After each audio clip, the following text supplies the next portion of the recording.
The Nigerian Labour Congress (NLC) yesterday led a nationwide protest against the continued closure of public institutions in the nation following the strike action by the Association of Staff Union of Universities (ASU).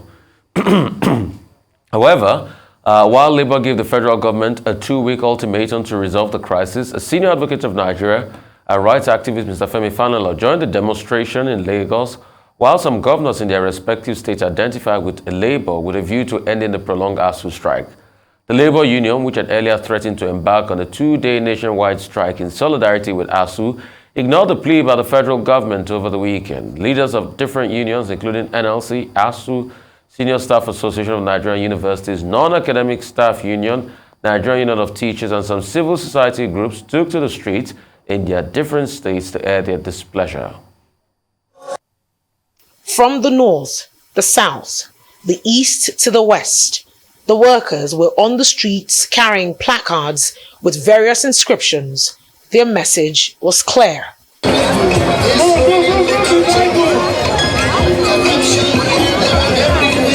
From Abeokuta in the southwest, the workers accused the government of destroying the public university system like they have done with the primary and secondary schools. They want the government to be responsible. This is going to be first of such series of action that will happen if the government fails to take action. Our affiliates are prepared to shut down this country if after this protest nothing is done. In Ekiti, the workers marched from the State House of Assembly to the governor's office. They are asking the federal government to give in to the demand of the striking lecturers immediately. Why we are doing this is not unconnected with the fact that workers in these sectors have been up for the past 5 months and federal government is not doing the needful. And this strike is as a result of the agreement being signed in 2009 that is not being addressed.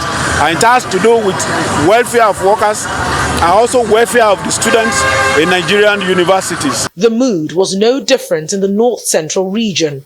In Jos, the workers defied the ban on public procession to join the protest. They blame government's insincerity for the prolonged strike.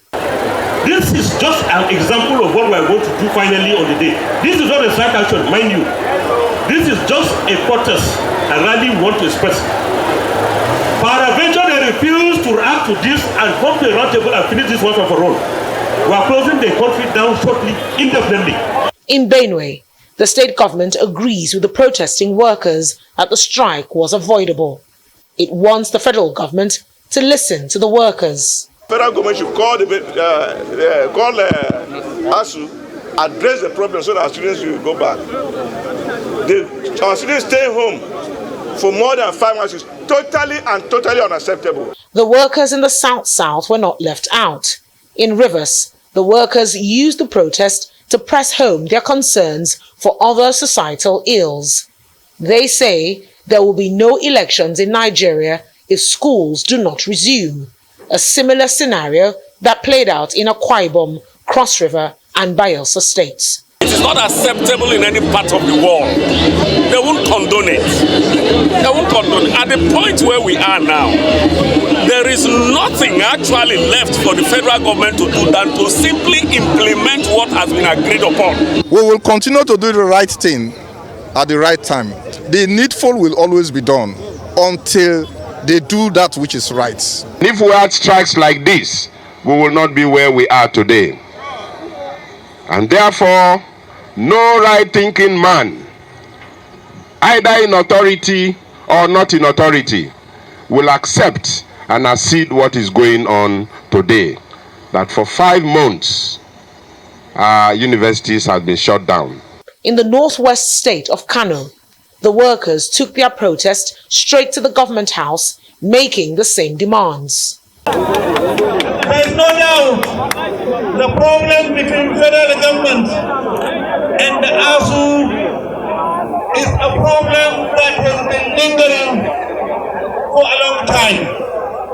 It's a problem that has been inherited from previous administration. And it's a problem that must be resolved.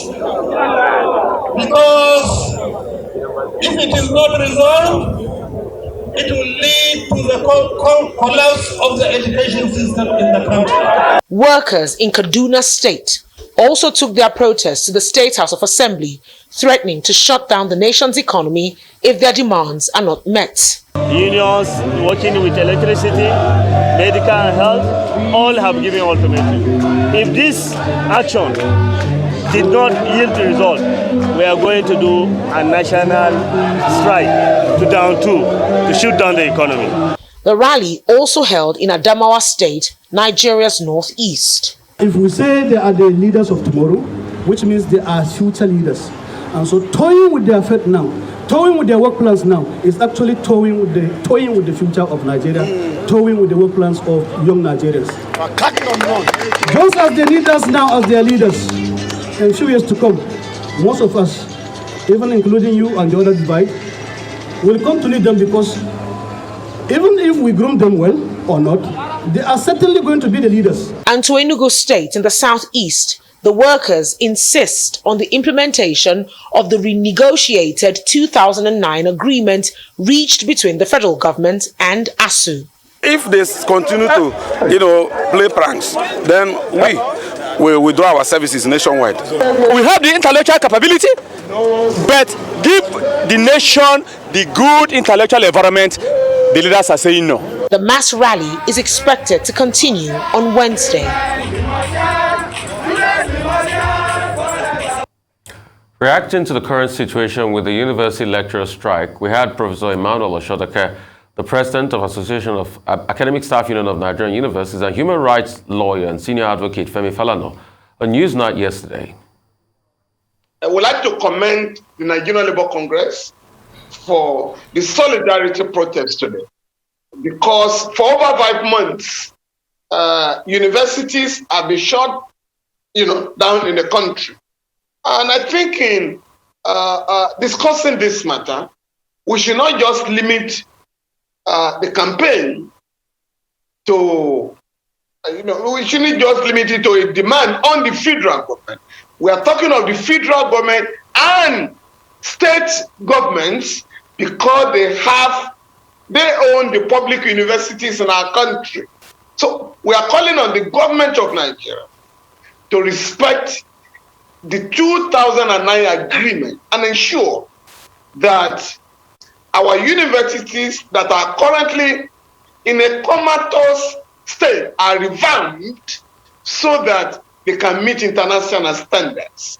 The conditions of service of university lecturers and staff. If we had started this thing long ago, the 3 years you mentioned would not have arisen. If we have also believed that our education system is being unnecessarily being destroyed by the ruling class, we will not be where we are today. They would not have been on this strike. If those who rule this country actually believe that education is the key to the development of any country, we will not be where we are today. I think that is where we are. So when you talk about 3 years, it took Nigeria so many years to fight for independence. And we got it. And now we are brought back. Where we are now is worse than the pre-independence era. That time they were that time the government were funding education. They were building schools, recruiting lecturers, having pay parity across the world. But today where we are, since 1999, where have we? The whole thing has deteriorated. You need to visit. In those days, University of Ibadan will compare with any university in the world. ABU, Nsukka, Ilefe, we compare with any. You enter that university, you see lecturers from all over the world. You see students from all over the world. Compare very well. Go to those places today. Any structure you see there that is solid are those who were built by those people. The lecturers who were well trained were built by those people. So today, where are we? All those who are ruling today pass through those universities. But today, they don't even believe in them again. They run abroad with their children. So that is where we are. I'm so happy. Today is one of my happiest days that Nigerian people are beginning to agree with us that we must rescue our universities. Not just universities. Polytechnics, colleges of education, secondary school, primary school. Today you see government Before the colonial left, they built so many secondary schools all over the country. The first set of leaders, up to 1999, were building secondary schools, standard secondary schools. King's College, one of the best. Anybody come from all over the world to King's College. A student, a young man in one of the villages that you can't get to, can get admission to King's College. But today, go there. Can you see anybody who will get admission anywhere? Sad reality of Nigeria, Tundu. It's tragic. The NLC is showing solidarity with ASU, as are other trade unions, to put pressure on the federal government. We discussed this when this strike was initially announced, and we now see that the strike did go on as planned, and it was extremely well attended. And you know what was really sad for me? Yes, there were chants of Buhari must go, but what that reminded me of was Ali must go in 1978. And that just goes to show in this country that writer, Jean-Baptiste Alphonse Carr, plus ça change, plus c'est la même chose. The more things change, the more they stay the same. It's a constant cycle in this country, and it's constant deterioration. Another parallel to be drawn from this is that ASU is really fighting for the federal government to honor the 2009 agreement. This agreement has been lingering, sort of gathering dust somewhere, that the federal government agreed to, not under duress. So does that mean that the federal government cannot be trusted to keep their word as far back as 2009, not just this current administration? So this is a problem with successive governments. And we also, what else started in 2009 in this country? The Boko Haram menace that we all see has metastasized to this point where we're just in fear in this country. That also started in 2009 when Mohammed Yusuf was killed. And it just goes to show how problems, when they're not addressed promptly and thoroughly uprooted, they fester and become what we're seeing now. And it's really quite chilling when you see this kind of protest and you hear from labor organizations, not some ragtag motley crew of lunatics. You actually hear from responsible organizations how if this ASU strike is not resolved, SARS will be child's play. When you hear people who are responsible, respected Nigerians speaking that way, it is quite chilling. And it's the point that we have gotten to. People are prepared to fight. What we saw during SARS was death. People are then saying that they're prepared to fight to the death. And what are they fighting for? The future of this country, which is really what education guarantees. They're fighting for Nigerian students who are sitting at home for 5 months. Even 5 days is unacceptable. I remember on this show we talked about it. I think I raised it during Michael Wilson's segment. This winter of discontent, the rail unions, where the teachers' unions were also going to go on strike about the cost of living. And Nadim Zahawi, who I tend to be quite impressed by, I think, when he was Minister of Education, he put a stop to that and really offered them a pay raise quickly because he said students have already been through so much because of COVID. We cannot afford to shut down schools. Look at what we are doing to our children here in Nigeria. It is not a joke. It's actually really deeply disturbing. And you now see Governor Doye Diri, you see the Benue State government also showing solidarity. Yes, the opposition politicians, but they're also Nigerians. This affects everybody. It's happening right now as we speak. There's a Labour frontbencher, the Shadow Minister of Transport, is on the picket line protesting with rail workers in England right now, Euston Station, live, because it involves everybody.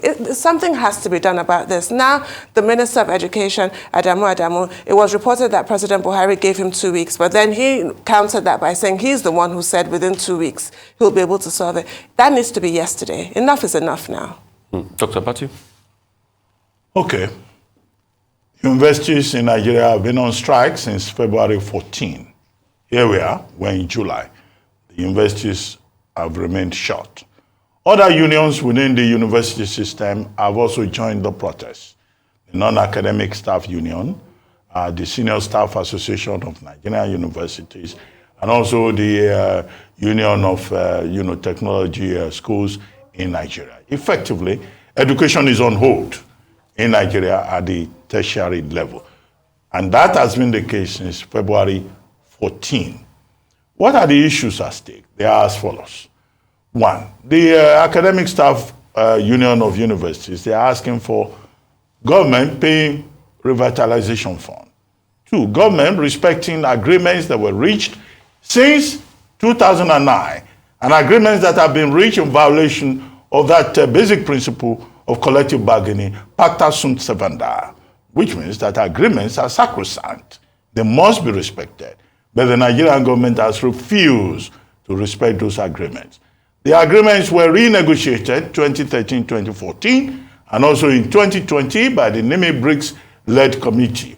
The government still says it is not available to honor agreements that will require it to pay up to about 1.3 trillion naira to university teachers. The university teachers are asking for payment of earned allowances, as they put it. Government says it has paid part of it. The university teachers should learn to sacrifice as responsible citizens. After all, they are aware there is COVID. They are aware that there is global crisis. The teachers are saying no. A worker deserves his wages. Number 4, the quarrel is also about the payment system. Argument between what is recommended by the university teachers called UTAS and what government is recommending IPs as different from the prevailing extant GIMFIS. So quarrel also over payment system. The university teachers are also saying you need to upgrade infrastructure, quality, investment in education in Nigeria because that represents the future of Nigeria. What has now happened is that labor, organized labor, has joined the strike. They say it's a solidarity strike, but they have now made it clear through Aliyu Waba, president of the Nigerian Labour Congress, that this is not just a solidarity strike. The ASU is a branch of the Nigerian Labour Congress, and organized labor has a stake in the matter. They were told by Lai Mohammed, the Minister of Information, that it will be illegal to go on strike.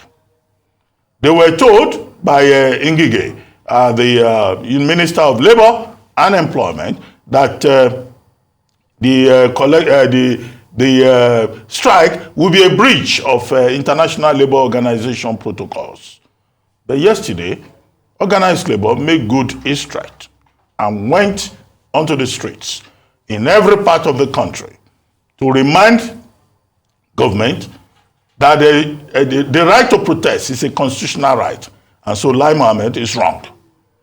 And to say that the right to protest is also within the purview of International Labour Organization protocols. And that 3, under Section 39 and 40 of the 1999 Constitution of Nigeria, the basic law, they have the right to protest. So we have had that protest, but where is the concern? The concern is that they are saying that what they have done yesterday, what they did yesterday, is just an appetizer. The 2-day strike that they have embarked upon, that they plan to embark on another strike for 2 days that will be more impactful than the NSAS protest of 2020.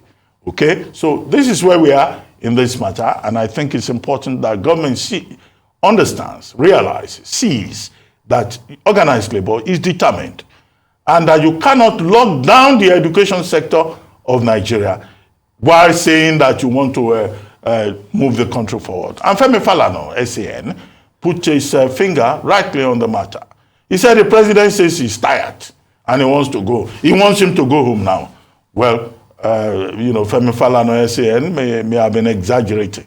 I don't think that President Buhari will leave office until his tenure expires effectively. But I thought, in a hyperbolic manner, he was trying to make it clear that the president, before he leaves office, must deal with this problem. Education is important. Agriculture is important. A situation whereby Nigerian children are sitting at home, making life difficult for their parents because they eat more. These children, they eat more when you keep them at home. They will just be consuming bags of rice, bags of gari, making life difficult for somebody. No, the president has to help parents too. Okay? That's the way I see it. It is sad that we've built a country where the leadership cares less about the people. And it is not today ASU strike started in this country. The first major one dates back to 34 years ago. Between last year and this year, students have been out of school for cumulatively about 3 to 6 months, or even more, close to a year now. Because if you add COVID period to it, where schools couldn't continue with their activities because they didn't invest in this government university to be able to do online learning, plus the strike of last year, and we forget that there was a strike last year, and this strike too is because the agreements were not furthered from that last year's strike and were not reached. So we've built a country where nobody cares about the future generation. And it is a sad, blight on the government that it is lecturers that are begging and fighting for the future of the children or the students. These same people, you pledged during your election campaign that you were going to defend their future. This same government said you will not go for medical trips abroad. This same government said that students will not need to go abroad because we have quality education. But today, almost every Nigerian student wants to run out of the country. And that's the country we've built for themselves. And you see, because every part of them, every one of them just wants to eat what is in need for them, the national cake, at the expense of the suffering people. How much do the lawmakers earn? If they love this country so much, why can't they put their salary on the ground and stop earning what they're earning to be able to help ASU stand on its feet? And I hear the argument that government says it doesn't have money. That's another high level of ununderstandable hypocrisy. Because you don't prioritize education. You don't have money. We still hear corruption scandal in this country. The Accountant General the other day, 80 billion allegations.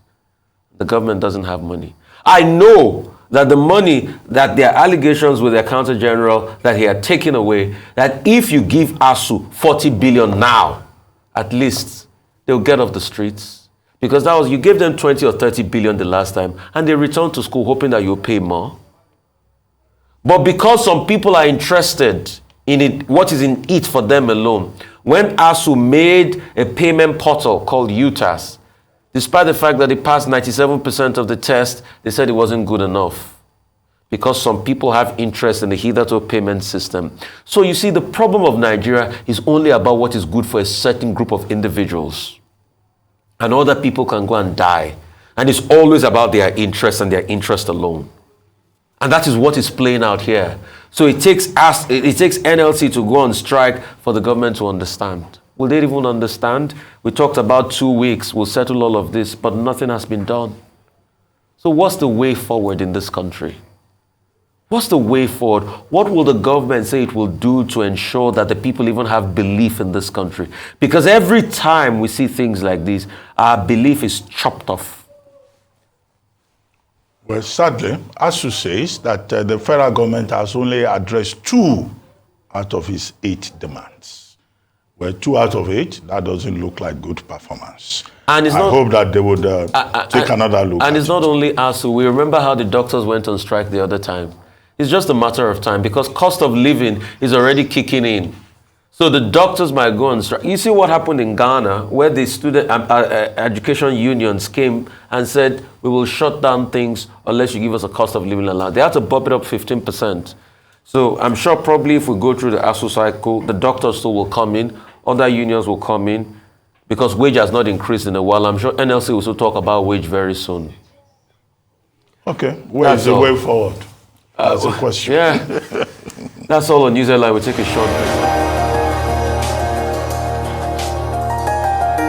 Welcome back to the Morning Show here on Arise News. For Global Business Update, Michael Wilson joins us now from London. Good morning, Mr. Wilson. Good morning. Well, it's that day again, really. We're all waiting for the Fed interest rate decision, which happens around about our and your lunchtime as well. As far as the Asian markets are concerned, it was down to real estate stocks in Hong Kong, really, dragging the general feeling down a little.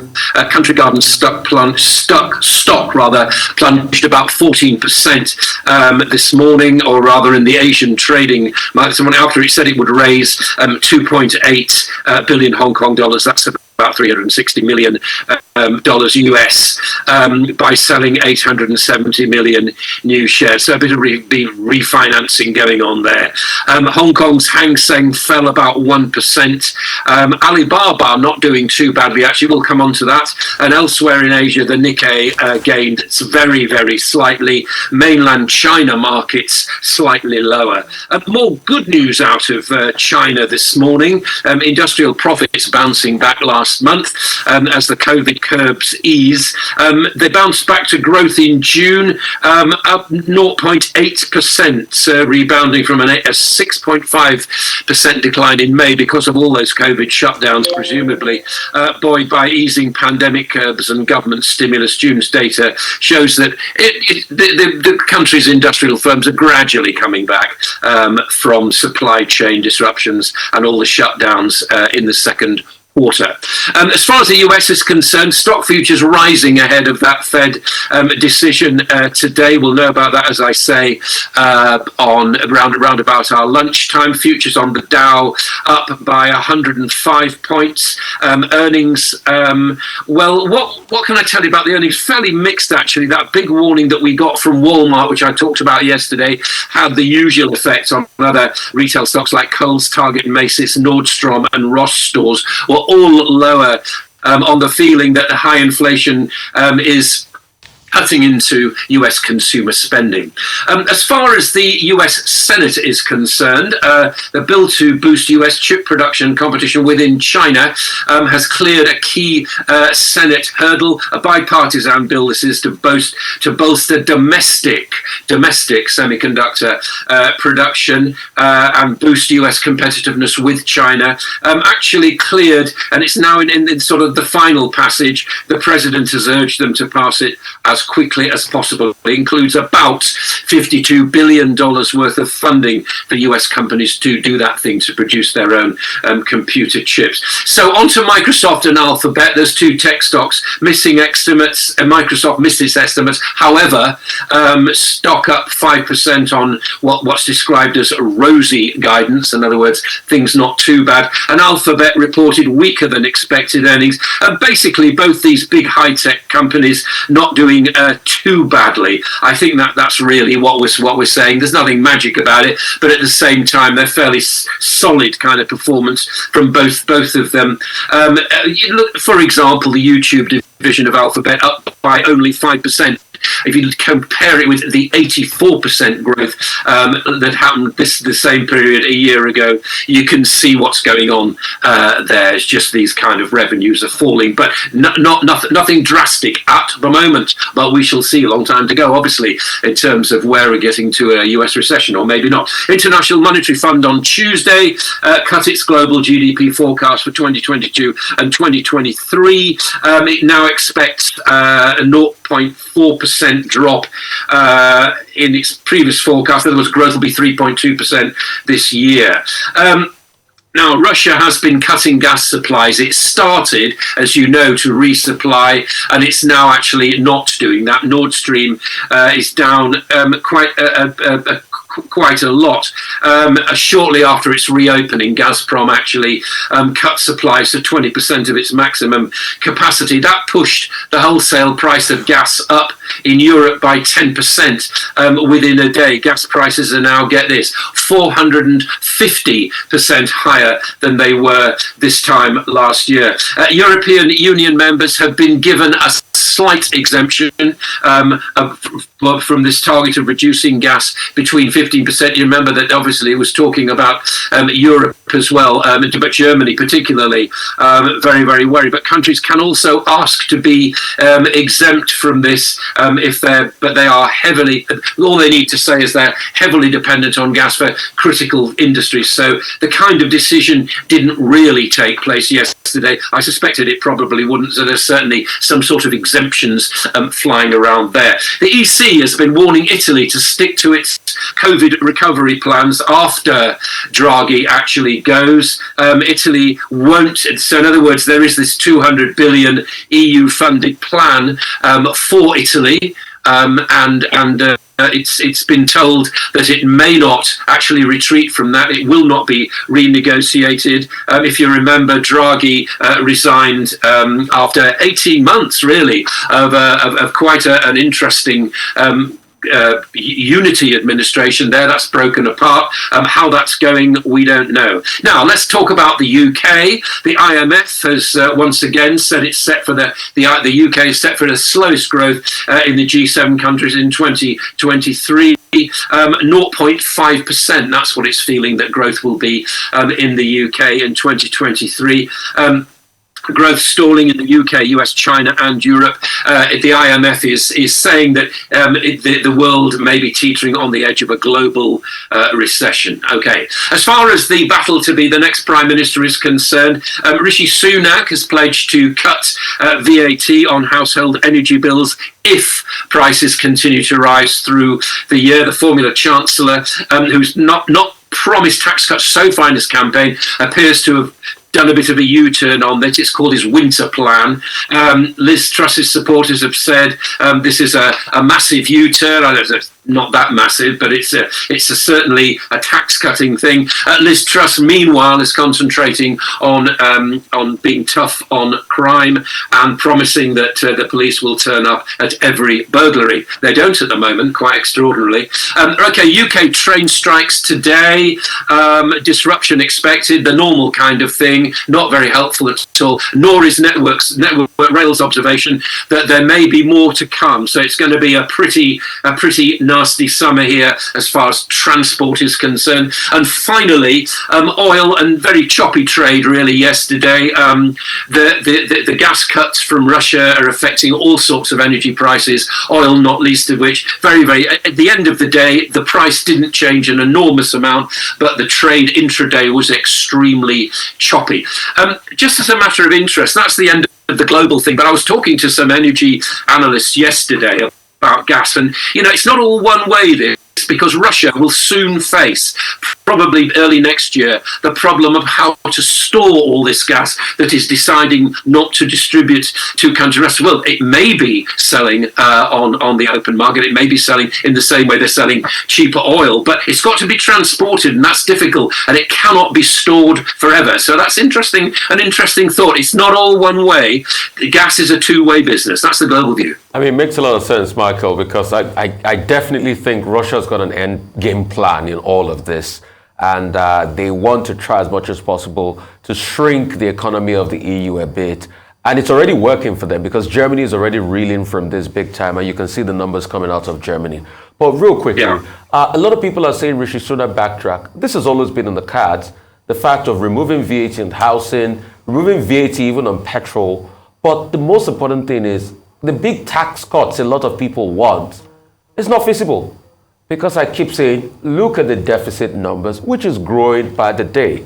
And revenue is not matching those deficit numbers. There's a shortfall because of COVID. So it doesn't make economic sense, to be able to cut taxes. Just like the Italians who are reeling from indecision. Now that Mario Draghi is off the scene in Italy, how will they sustain that plan? Because the problem with Italy, apart from taxes, like you say, Michael, is, and really it's not about taxes, really, the problem with Italy. Because tax to GDP ratio is about 46%. It's more over the OECD average. But the problem is the fiscal discipline in Italy that Italy doesn't have. They collect close to 700 to 800 billion USD in government revenue. It's quite a big economy. But the fiscal discipline is not there. And that's what Mario Draghi was trying to bring back to Italy before all of these squabbles, with the Five-Star Movement and other incumbent people in parliament in Italy is the case. So what's your take as regards this realignment going on in the UK and Italy falling into this, abyss of uncertainty, as it were, now with Mario Draghi leaving?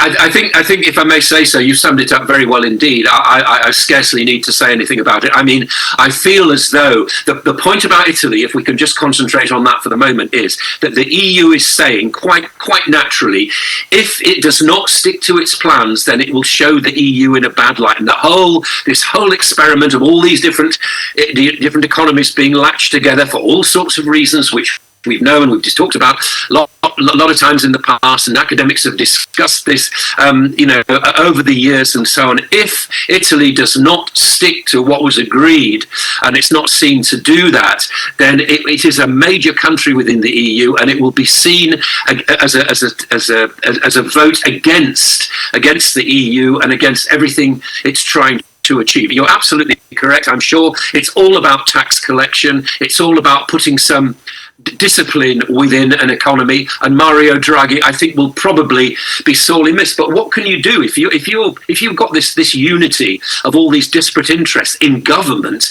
It must be almost impossible to push through any legislation. It's no different. Italy's been trying to do this for years, as we know. I mean, I've got no idea. I don't know how many separate governments or separate unities they've had since the end of the Second World War, but it must be close to 30 by now. Quickly, let me start with the EU. The EU seems to have reached an agreement to cut gas consumption by about 15%. Only only Hungary says it won't be part of that. What are the options ahead? Particularly now that it looks like, there are exemptions, there are compromises, even in that agreement. And second, the IMF says that, the UK will witness the lowest growth in 2023 among all the G7 countries. How is the UK likely to cope? And then globally, we're told that the projection is 2.6% economic growth outlook, down from about 3.63.7. Is the world at the brink of a recession? And then finally, Sunak, is he just playing politics? 360 degrees turnaround.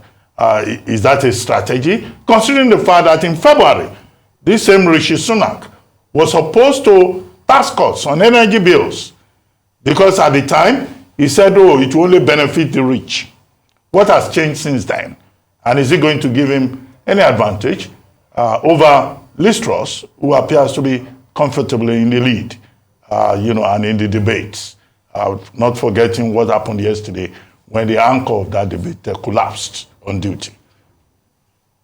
I feel that it's one of those things that you hope never happens to you, don't you? You sort of touch wood and hope that you never feel faint during a live broadcast. That must be absolutely horrible, and I'm sure we all wish her well. However, to the politics of it, well, it's amazing, isn't it, how politics actually changes politicians, or is it that amazing? I mean, are we really surprised that Sunak's team have been, which is a very, very slick organisation, he's not actually, I mean, if you look at what he's proposing, it's still full of ifs and buts. It's not just a blanket cut in the same way that Liz Truss is proposing. And I do think that her thing about crime actually will, I mean, I don't know what it's like with you, but here, you've got the police. I mean, there was an article in one of the papers about the police having training in how to handle dangerous swans. I mean, you have to say, really?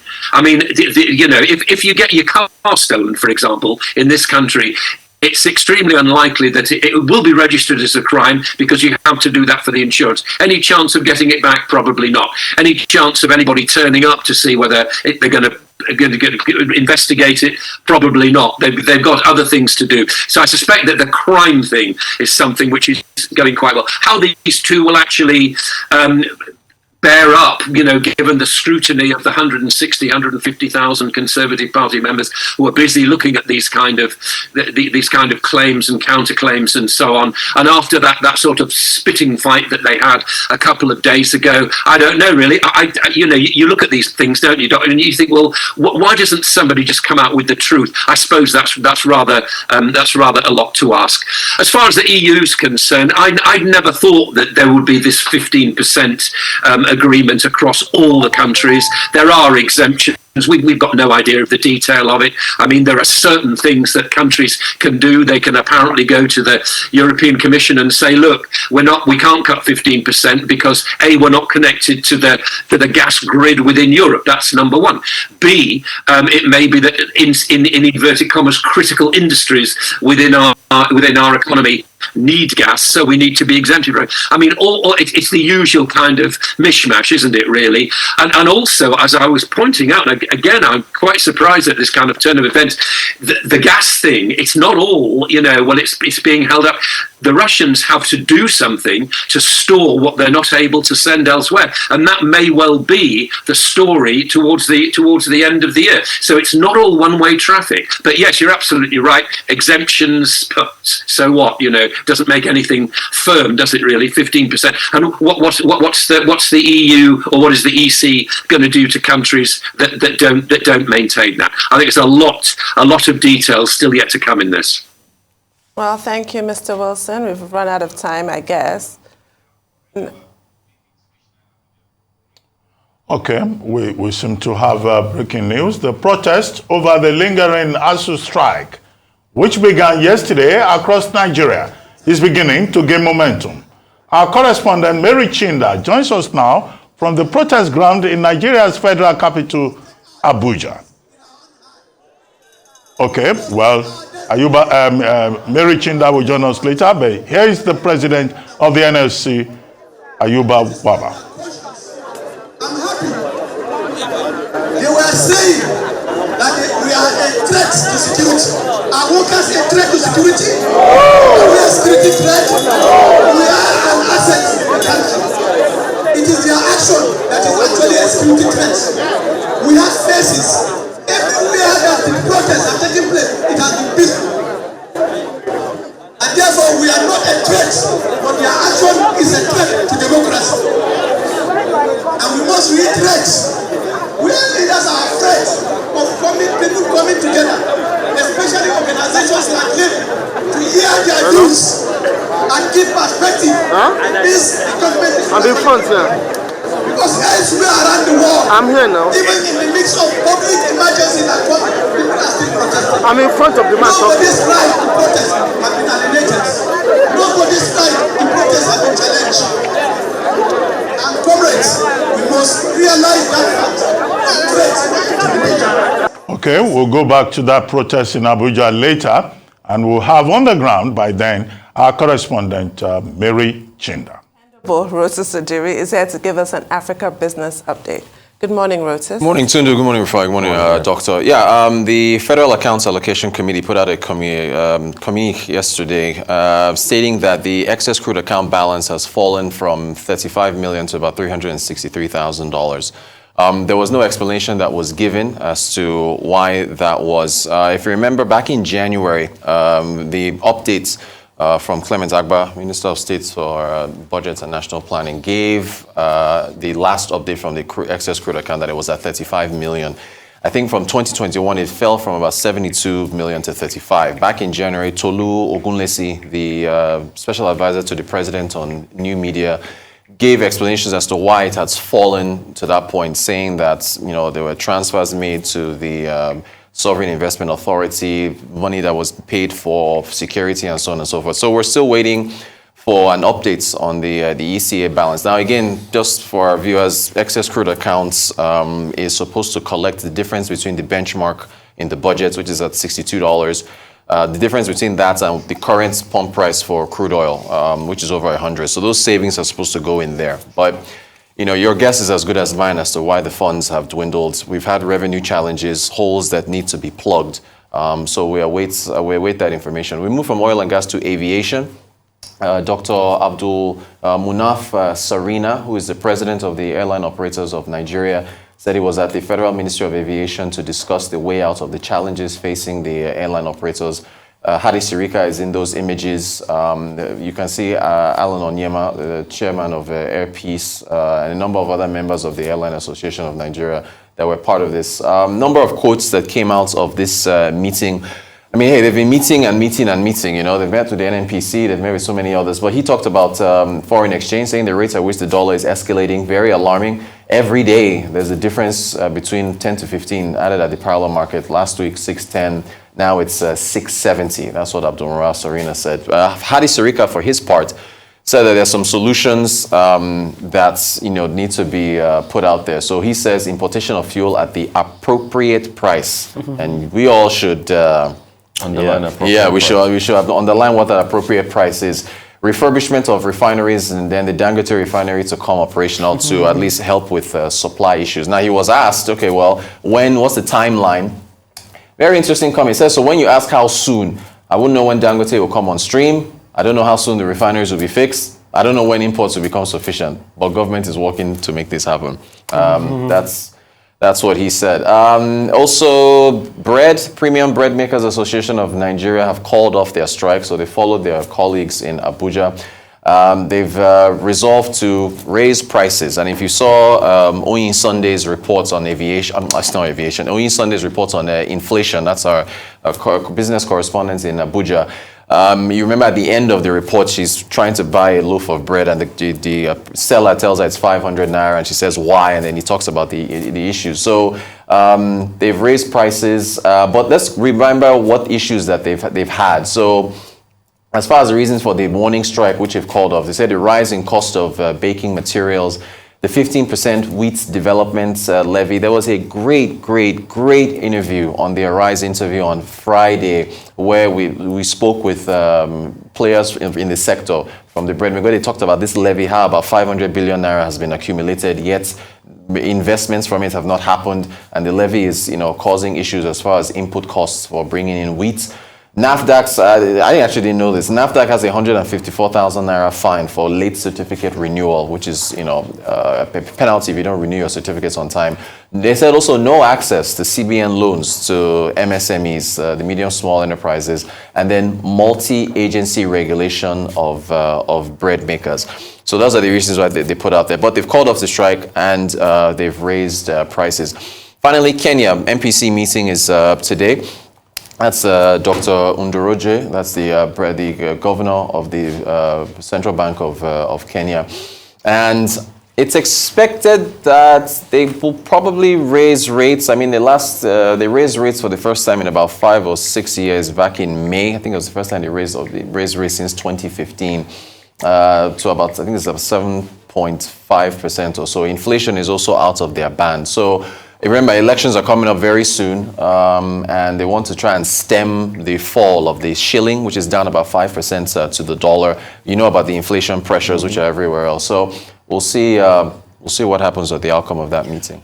Real quick. Okay. Yeah, go ahead. Well, with regards to Kenya, what on earth do people think they're doing pulling out of presidential debates? That better not happen with us. That better not happen. Anybody who wants to be president of this country must debate. Yeah. I mean, there's no excuse. It looks awful. And Kenyans don't punish that. I think Africans, you must start to punish your leaders. Kenyans don't punish that. That happened the last time. Yeah. And what's his name won? Kenyatta, even though he pulled out of the debate. Complete nonsense. Yeah. Anyway, the excess crude account, this is a national disgrace. This was President Obasanjo's brainchild, like a piggy bank to save for a rainy day. And exactly what happened in 2008 when the global financial meltdown did happen, that was an absolute deluge. But we were, buffered from a lot of the effects of it because we had the excess crude oil account, which at the time was a respectable, like over $7 billion.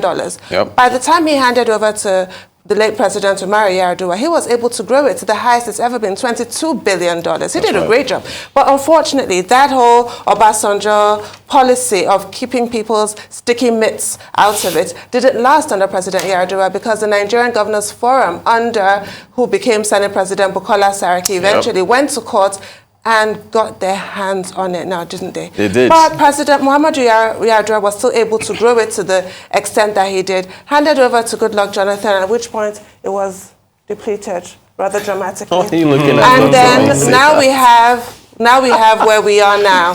So the highest we've ever been, $22 billion, just for context, to show how far we have fallen. This is nothing short of disgraceful. When President Muhammadu Buhari's administration, I believe it was, Kemi Adeosun was still Minister of Finance. She was talking about how they only inherited $2.3 billion. There was an argument that no, it was $4 billion. There was, that. But even that compared to $22 billion, and look at where we are now. They'll tell you that there have been 2 recessions since President Buhari came into office. And so, then they'll also tell you about the transfers that have been made to the Sovereign Investment Authority. They'll tell you, these are part of the issues, but your point is valid. 2 minutes, and let me just react to that real quickly. 2 minutes, in 2 minutes time.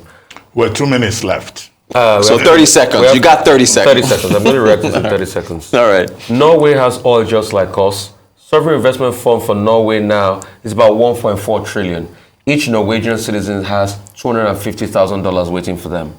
Nigeria's sovereign investment fund from $2.1 billion to $300,000. I'm sure it's going to be $100,000 very soon. No, excess crude account, not sovereign wealth fund. Extra crude account. Yeah. I'm sure it's going to be $50,000 very soon. Oh my Lord. Norway has a population of only 5 million. It doesn't people. matter, Rose, when we are Dr. Okay, a number of quick things. Kenya, I don't think we should be surprised. In May, for the first time in 7 years, Kenya raised interest rate from 7% to 7.50%. First time they will do it, raising benchmark rates. Now, election is on August 9. Yes, it is. Right, inflation has gone up very high. The shilling has depreciated, yo-yoing like the Nigerian naira. And now, the Monetary Policy Committee in Kenya wants to raise the rates again.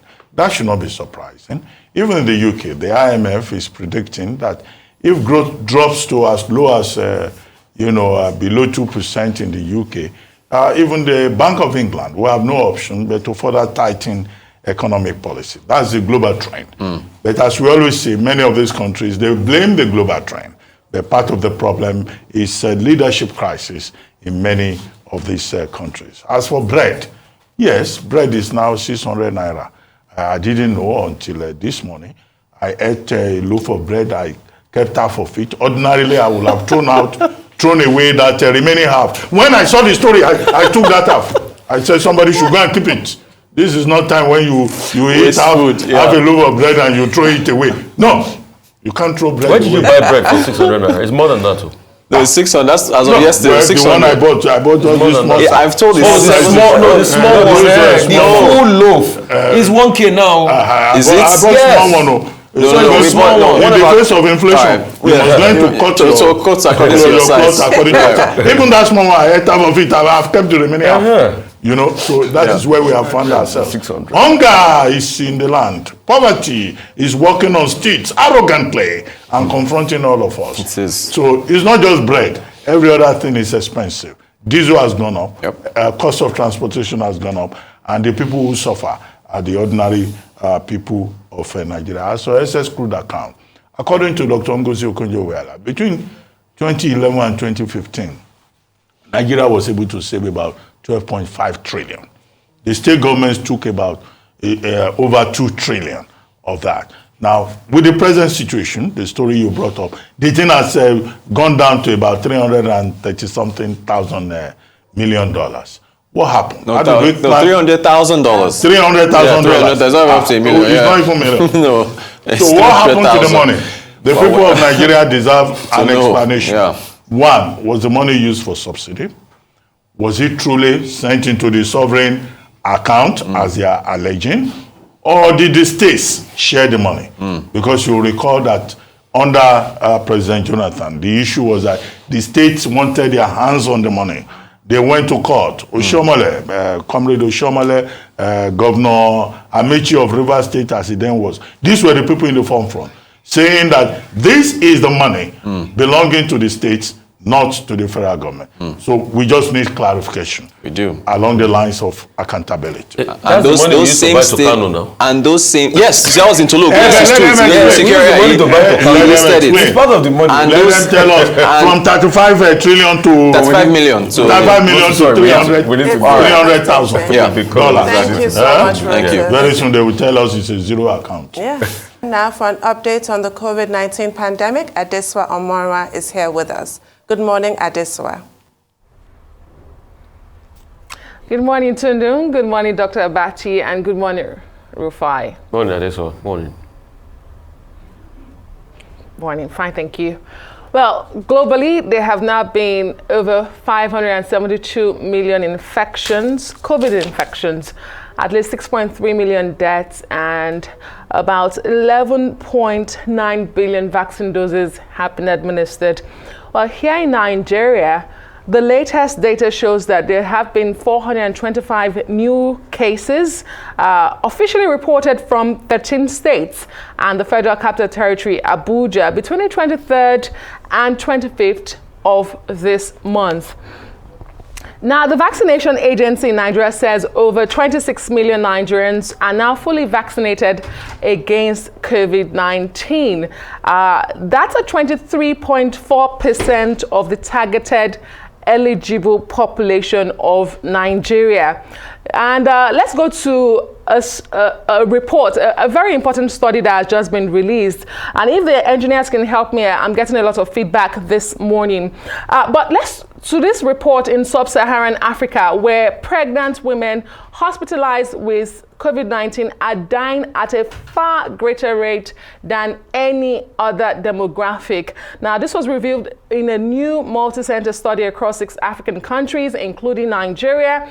This finding confirms pregnant women should be prioritized for COVID-19 vaccinations. It focused on 1,315 women, and they were across the 6 countries of Democratic Republic of Congo, Ghana, Kenya, Nigeria, like I said earlier, South Africa, and Uganda.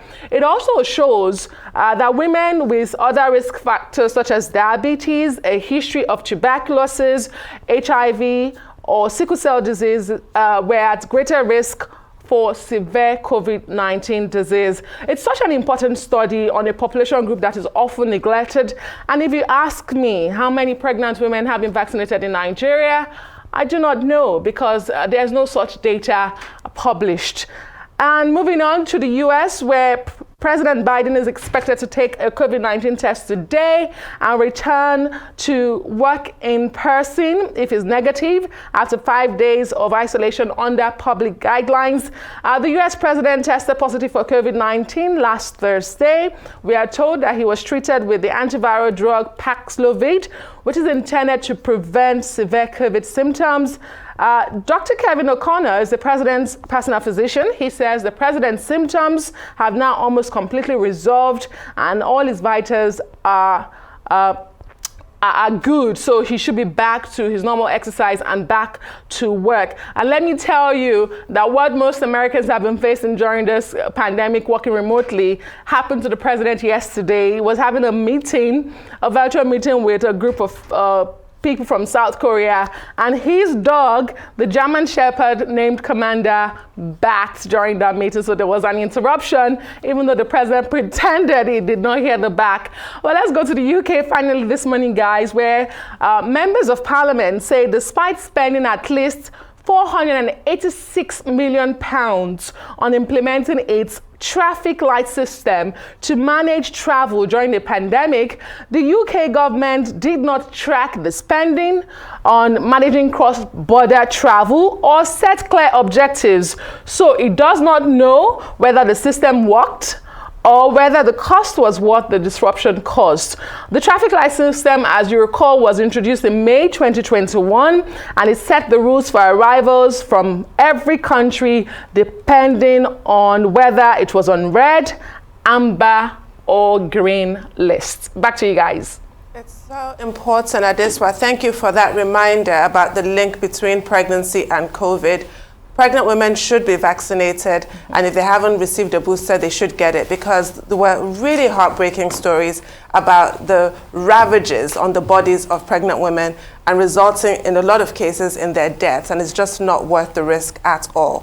Now, with regards to the traffic light system, £500 million potentially down the drain with little or no effect, given that only 2% of guests in those quarantine hotels actually tested positive for COVID, given that the scheme was largely underwritten by the taxpayer. There's a huge COVID fraud scandal that really was kept carefully managed by Prime Minister Boris Johnson, and he kept postponing the COVID inquiry, kept kicking the can down the road, but that evil day can only be postponed so far. It cannot be postponed indefinitely. The Conservative government under Boris Johnson is going to have to, I don't want to say atone yet, so they're going to have to account for how they spend public money. There's £15 billion already lost to corruption, inefficiency in that COVID scam and those allegations. So I wonder if this traffic light scheme was added to that 15 billion, not million, billion with a B, or if we're talking 15.5 billion, I mean, how bad is it? Because we talk about,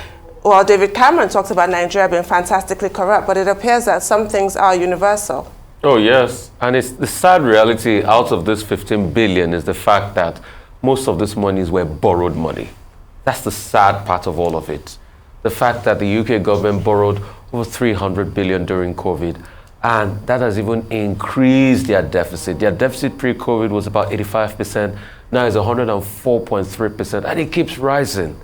And hey, when you look at all of that, and this is supposed to be the United Kingdom, and on top of that, there were many scandals for it. I mean, that he's suffering for the Partygate. Should we start from the Partygate to the infamous cuddly office romance scandal of the health minister? And it goes on and on and on and on. I think we've learned the lessons from COVID. But the question is, are we going to internalize those lessons? And what are those lessons? Human beings will always be human beings. They will look for any opportunity whatsoever to be corrupt. But also, they should not forget that, and I will say this to also Nigerians, they should not forget that what is paramount is the well-being of the citizens. The fact that any crisis should not be put to waste. We should use that crisis to develop the healthcare sector. The billions we're calling now, if Boris Johnson had put that money in building the 40 NHS hospitals he kept on shouting about building, he would have built those hospitals. They'll be well and running on their way. And in Nigeria too, can we truly account for those isolation centers? Where are those ventilators put in the isolation centers? Where are the gurneys that were bought? Where are the hospital beds that were bought? The monies we took from the government to set up those isolation centers, can we account for it today? Are they in government hospitals? Where are they? Or have they sold them to third party? I just hope we learn. Because you see, this COVID has not absorbed the world of another crisis, health crisis. We're still going to have more health crisis. What we do matters a great deal. I hope we learn. Okay, quickly. The study on the pregnant women was conducted by the University of Maryland School of Medicine in selected African countries, including Nigeria, South Africa, Uganda, Democratic Republic of Congo. And the target was 1,315 women, divided into categories. The ones that are pregnant, the ones not pregnant, and then, some control group. And it was discovered that when a woman is pregnant and she has COVID, it can affect the child. And the mortality effect could be on the eyesight. Well, that speaks for itself.